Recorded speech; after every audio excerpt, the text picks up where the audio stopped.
Nagsisimula ang pelikula sa ating bida na si Gary King na nagsasalaysay ng mga pangyayari noong ika-22 ng Hunyo taong 1970. Ito ang mga huling araw nila sa high school, kaya tuwang-tuwa si Gary at ang kanyang mga kaibigan. Ang kanyang gang ay binubuo ni Oliver, ang pinaka-nakakatawa sa grupo, si Peter, ang bunso, si Steven, ang magaling manligaw sa mga babae, at si Andy, na pinakamalapit na kaibigan ni Gary.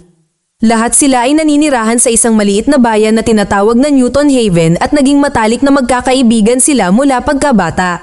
Upang ipagdiwang ang kanilang pagtatapos sa high school, nagpa siya ang gang na harapin ng isang hamon na tinatawag na The Golden Mile. Nagpa siya silang uminom ng beer sa bawat isa sa 12 na pub sa bayan, kung saan ang The World's End ang kanilang huling hintuan. Kaya, ang mga lalaki ay nagsimula sa kanilang pakikipagsapalaran at nagkaroon ng magandang oras. Natalo si Oliver sa kalagitnaan, ngunit nagpatuloy ang iba sa grupo. Sa susunod na pub, nakatagpo nila ang kapatid ni Oliver, na si Sam, kung saan karamihan sa kanila ay may crush sa kanya.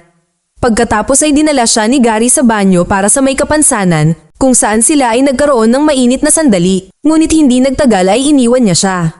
Sa ika-9 na pub, nakipag-away ang gang sa iba pang mga parokyana at masyadong nalasing para magpatuloy. Nagtamo sila ng kaunting sugat at nagsimulang magsuka, kaya nakaligtaan nila ang huling 3 pub at pinanood ang shooting star mula sa tuktok ng burol. Naputol ang eksena sa 20 taon mamaya, nang ikwento ni Gary ang kwentong ito sa isang session ng grupo sa isang alcohol rehab center. Inilalarawan niya ito bilang ang pinakamagandang araw ng kanyang buhay, at nagtanong ang isang teenager sa grupo kung bakit hindi nila binisita ang huling 3 pub. Nang marinig ang tanong na ito, napaisip si Gary bago nagbago ang kanyang mukha sa isang nakakalokong ngiti.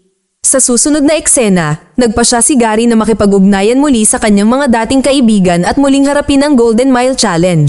Una, nakipagkita siya kay Peter na namamahala sa luxury car dealership ng kanyang ama, at pagkatapos ay si Steven na isang construction manager.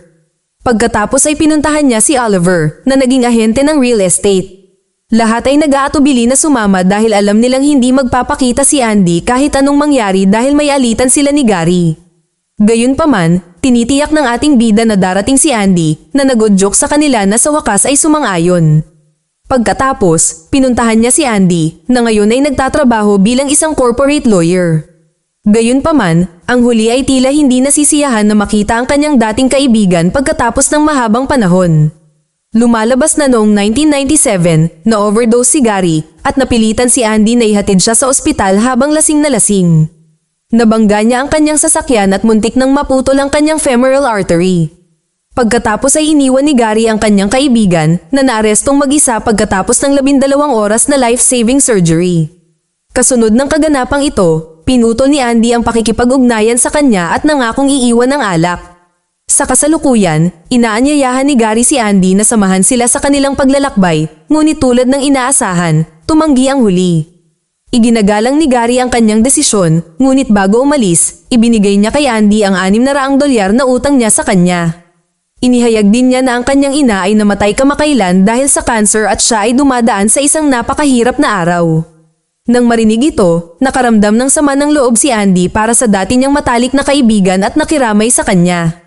Kinabukasan, dumating sina Oliver, Peter, at Steven sa istasyon ng tren at nakita nilang naghihintay na doon si Andy. Masayang-masaya ang buong grupo, pagkatapos ng matagal na panahon na ngayon lang sila muling nagkita-kita.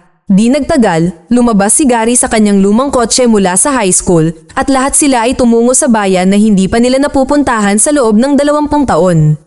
Sa kanilang pagdating, nag-check-in sila sa isang hotel ngunit mabilis na lumabas upang simulan ang kanilang pakikipagsapalaran. Susunod, dumating ang grupo sa kanilang unang pub, ngunit hindi sila nakilala ng bartender na ikinagulat nila. Napansin din nila na ang mga parokyana at mga dumadaan ay malamig ang ekspresyon sa kanilang mga mukha. Pagkatapos ay umorder si Gary ng 5 baso ng beer, ngunit tumanggi si Andy na uminom, na sinasabing tinalikuran na niya ang alak mula noong 1997. Sa halip ay humiling siya ng 1 basong tubig na ikinainis ni Gary. Kasunod nito, tumuloy sila sa susunod na pub at natuklasan na ito ay isang replika ng nauna na hindi naman nangyari noon. Nabigo rin silang makilala ng bartender na ikanalito ng grupo. Habang sila ay umiinom, si Oliver ay nakatanggap ng tawag mula sa kanyang kapatid na si Sam na nasa Newton Haven na bumibisita sa kanyang mga kaibigan. Nang malaman ito ni Steven at Gary, nagsimula silang magtalo kung sino ang makakakuha ng pagkakataong makipag-date sa kanya.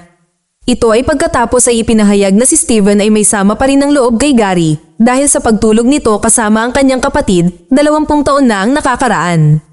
Hindi nagtagal, nagpakita si Sam at lahat ay nabighani sa kung gaano siya kaganda. Saglit siyang nakipag-usap sa kanila at pagkatapos ay nagdahilan na pumunta sa banyo. Gayunpaman, binibigyang kahulugan nito ni Gary bilang isang pahiwatig at sinundan siya doon.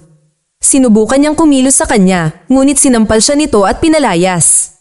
Kasunod nito, binisita ng grupo ang ikatlong pub kung saan nakilala nila ang isang matandang lalaki na nagngangalang Basil. Lumalabas na ang lalaki ay nagsasalita tungkol sa mga UFO, butiki, at iba pang misteryo. Si Gary ay nagsimulang makipag-usap sa kanya, ngunit hindi man lang siya kinilala ng matanda. Nalilito, sinubukan ni Gary na mag-order ng mga inumin, ngunit ipinaalam sa kanya ng bartender na pinagbawalan sila sa pub na ito noong panahon nila noong 90s. Kaya pinipilit nito ang grupo na umalis kagad, ngunit nagawa pa rin ni Gary na uminom ng ilang inumin. Sa susunod na eksena, dumating sila sa ika-4 na bar at nagsimulang uminom muli. Makalipas ang ilang sandali, nakilala ni Peter ang isang lalaking nagngangalang Shane na naging bully pala niya sa paaralan. Ngunit hindi man lang siya nakikilala ni Shane sa kabila ng pagdurusa sa kanya sa loob ng maraming taon. Naiinis dito si Peter at sinimulan niyang ilabas ang kanyang pagkabigo, ngunit tila walang pakialam si Gary at sinubukan niyang ilihis ang usapan. Nang makita ito, nagalit ang grupo at sinabing babalik na sila sa hotel. Isang naiinis na Gary ang nagtungo sa banyo, ngunit nakalimutan niya ang kanyang telepono sa mesa at nakatanggap ng tawag mula sa kanyang ina. Sa banyo, sinubukan ni Gary na makipag-usap sa isang binatilyo, naganap na hindi siya pinapansin. Nairita si Gary dahil dito, kaya itinulak niya ang binatilyo na mabilis na humantong sa away. Ang binatilyo ay napatunayang napakahusay, ngunit nagawa ni Gary na ihagis siya sa toilet na naging sanhi ng kanyang ulo upang sumabog. Gayunpaman, napansin niya na ang batang lalaki ay hindi tao dahil siya ay binubuo ng asul na likido at mga mekanikal na bahagi. Sa sandaling ito, dumating din ang mga kaibigan ni Gary at inakusahan siyang nagsisinungaling tungkol sa pagkamatay ng kanyang ina. Nabigla rin silang makita ang walang ulo na binatilyo na ang robot at nakatawan ay patuloy na gumagalaw. Di nagtagal, mas maraming kabataan ang lumitaw at ang mga lalaki ay nakipag-away sa kanila. Matapos patumbahin ang lahat ng mga kabataan, ang grupo ni Gary ay tumungo sa labas at sinubukang kumilos ng normal. Pagkatapos ay ipinagpalagay nila na ang dahilan kung bakit hindi sila nakilala ng mga tao ay dahil napalitan ang kanilang mga katawan ng mga kakaibang robot na nagpasya silang tawagin itong mga blanko. Bukod dito, nagpasya ang grupo na ipagpatuloy ang kanilang paglalakbay sa pub upang hindi magkaroon ng mga hinala. Ang sitwasyong ito ay labis na nagpapastress kay Andy kaya kalaunan ay sumama siya sa kanyang mga kaibigan sa pag-inom. Sa kanilang susunod na pub, napansin ni Gary ang isang lalaking nagngangalang Reverend Green na dati ay nagbebenta sa kanya ng damo noong high school. Mabilis siyang lumapit sa kanya para humiling ng damo at sa kabutihang palad, nakikilala siya ng Reverend. Napagtanto ni Gary na siya ay tao at nagtanong kung ano ang nangyayari sa bayan. Ngunit si Reverend Green ay tila kinakabahan at sinabing mas mabuti kung hindi niya alam. Hindi matanggap ni Gary na hindi ito malaman, kaya nagalok si Gary at ang kanyang mga kaibigan na tulungan siyang umalis sa bayan sa umaga, ngunit tumanggi ang Reverend. Pagkatapos ay nakatanggap siya ng tawag mula sa kanyang supervisor at balisang umalis sa pub. Sa sandaling ito, si Oliver, na nasa banyo, ay bumalik at nagtanong kung ano ang kanyang na-miss. Sa isa pang pub, napansin ng grupo si Sam kasama ang kanyang mga kaibigan na kambal noong bata pa. Sinundan siya ng nag-aalalang Gary sa banyo para ipaalam sa kanya ang kanyang nalalaman. Gayunpaman, hindi naiintindihan ni Sam ang kanyang intensyon at sinampal siyang muli bago lumabas. Pagkatapos ay nakipagkita siya sa kanyang kaibigan na kambal at sinabi sa kanila kung gaano kakaiba ang kinikilos ni Gary, nagsasalita tungkol sa mga robot at alien. Nang marinig ito, sinubukan ng kambal na atakihin siya, ngunit lumitaw si Gary sa takdang panahon at hinarap sila na nagpapatunay na nagsasabi siya ng totoo. Noon lang, isang lasing na si Steven ang sumulpot at nagtapat ng kanyang nararamdaman para kay Sam na sinasabing noon pa man ay mahal na niya ito ngunit mas pinili niya ang babaero. Ikinagulat ito ni Sam ngunit sinagot niya ito na walang nangyayari sa pagitan nila ni Gary. Sa susunod na eksena, ang gang ay pumasok sa isa pang bar kung saan ang isang party ay puspusan.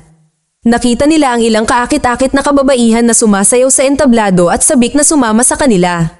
Samantala, hinila ni Basil si Steven sa isang storage room at ipinaliwanag kung ano ang nangyayari sa Newton Haven. Ibinunyag niya na ang shooting star na nakita nila noong 1990 ay talagang isang alien na group na kilala bilang The Network na nailibing sa ilalim ng lupa at nagsimulang magplanong sakupin ang bayan. Ipinaliwanag ni Basil na ang mga dayuhan sa kalaunan ay nagsimulang dukutin ang mga tao at pinapalitan sila ng sobrang masunurin na mga replika. Nilikha ang mga kopyang ito gamit ang DNA ng orihinal na nakukuha nila mula sa mga halik, personal na gamit at maging ang laway na naiwan sa gilid ng baso. Nang marinig ito, nagpanik si Steven at nagmamadaling iligtas ang kanyang mga kaibigan na lasing at nakikipag-away sa mga alien sa entablado. Sa tulong ni Sam, hinila niya ang lahat sa labas at ipinaliwanag ang sinabi sa kanya ni Basil. Iminumungkahi niya na dapat nilang tapusin ang kanilang pakikipagsapalaran at umuwi kaagad. Ngunit mariing tumanggi si Gary at sinuportahan din siya ni Oliver. Sa huli, tumungo sila sa isa pang bar kung saan naghihintay sa kanila ang dati nilang propesor na si Shepard na may dalang beer. Sinusubukan niyang kumbinsihin sila na ang The Network ay kapaki-pakinabang at iniimbitahan silang sumali. Naniniwala si Oliver sa kanya at nagsimulang purihin ang katalinuhan ng propesor, ngunit nagtaka sa kanya si Andy. Pabigla-bigla niyang binasag ang ulo ni Shepard at sa pagkabigla ng lahat, lumitaw ang parehong asul na likido at mga mekanikal na bahagi. Pagkatapos ay nabunyag na si Oliver ay inatake at naging alien nang pumunta siya sa banyo kanina. Ang iba pang mga alien ay agad na gumanti sa pamamagitan ng paglulunsad ng isang pag-atake kay Gary at sa kanyang mga kaibigan. Ang grupo ay lumalaban at sinisira ang ilan sa kanila, ngunit sa kanilang pagkadismaya, ang mga alien na ito ay maaaring ayusin ang kanilang mga sarili. Napagtanto na hindi sila mananalo, kinuha ni Gary si Sam at tumakas. Makalipas ang ilang sandali, nakarating sila sa kanyang sasakyan na magagamit nila upang makatakas sa lungsod. Hiniling ni Sam na sumama rin siya, ngunit tumanggi si Gary dahil hindi niya kayang iwanan ang kanyang mga kaibigan. Pagkatapos ay nagtago siya sa isang smokehouse kung saan nakita niya sina Peter, Andy, at Steven na nakatakas ng buhay sa bar. Kasunod nito, nagpa siya ang gang na tumakas sa bayan, ngunit sa paglusot nila sa isang parke, hindi inaasahang nilapitan si Peter ng dating nagpapahirap sa kanya na si Shane. Humingi ng paumanhin ang lalaki para sa kanyang mga ginawa at sinabing napansin niya si Peter kanina ngunit natatakot siyang humingi ng tawad. Gayunpaman, dahil sa pagkabigo, agad na inatake ni Peter si Shane at sinimulan siyang bugbugin ng walang awa. Sa lalong madaling panahon, natuklasan niya na si Shane ay isa ring alien ngunit hindi pa rin siya nagsisisi sa kanyang mga aksyon. Ilang sandali pa, lumitaw ang ilan pang mga blanko at pinalibutan si Peter na pagkatapos ay nagbagong anyo habang ang kanyang mga kaibigan ay nanunood sa takot. Susunod, ang natitirang tatlo ay nagpatuloy sa kanilang paglalakbay at sa lalong madaling panahon na pagtanto na kailangan nilang dumaan sa pub number 10 upang mahanap ang kotse ni Gary. Pagdating nila, uminom si Gary ng isa pang beer, ngunit sinabi sa kanya ni Andy na oras na para umuwi. Gayunpaman, ibinigay ni Gary ang kanyang susi ng kotse sa kanyang kaibigan at tumakas. Sinundan din siya ni Andy habang ginagamit ni Steven ang pagkakataong ito para makapunta sa kanyang sasakyan. Matapos labanan ng ilang mga alien sa daan, hindi nagtagal ay dumating si Gary sa ika-11 na pub at nagbuhos ng isang beer sa baso. Naabutan siya ni Andy at binangga rin ni Steven ang kotse sa dingding at sinabihan silang pumasok sa loob. Gayunpaman, pinili ni Gary na magpatuloy sa susunod na bar na pinilit si Andy na magpatuloy sa paghabol sa kanya. Samantala, si Steven, na nasa loob pa rin ng kotse, ay mabilis na pinalibutan ng mga alien at sinalakay siya. Hindi nagtagal, pumasok si Gary sa huling bar, ang The World's End, at napansin ang isang baso ng beer sa mesa.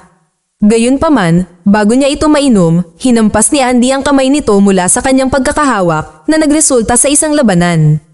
Sa kanilang pag-aaway, tinanggal ni Andy ang jacket ni Gary at nakita ang isang benda sa kanyang kamay na nagpapahiwatig na sinubukan niyang tapusin ang kanyang sarili. Nang magtanong siya tungkol dito, ibinunyag ni Gary kung gaano karaming kabiguan ang kanyang nararamdaman at ang kanyang buhay ay hindi kailanman bumuti mula noong gabing una nilang sinubukan ang The Golden Mile. Sinabi niya kay Andy na hindi siya katulad niya, na may perpektong trabaho, perpektong bahay, at perpektong asawa. Ngunit ibinunyag ni Andy na iniwan siya ng kanyang asawa at ngayon ay sinusubukan niyang pabalikin ito.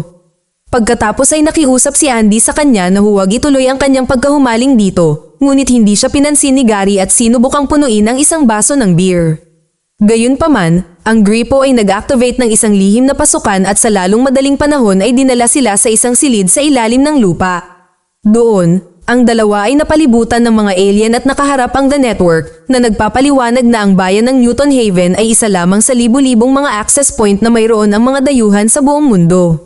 Ang kanilang layunin ay gawing mas sibilisado ang mga tao at maabot ang isang antas ng pag-unlad na nagpapahintulot sa kanila na makipag-ugnayan sa iba pang bahagi ng komunidad ng Galactic.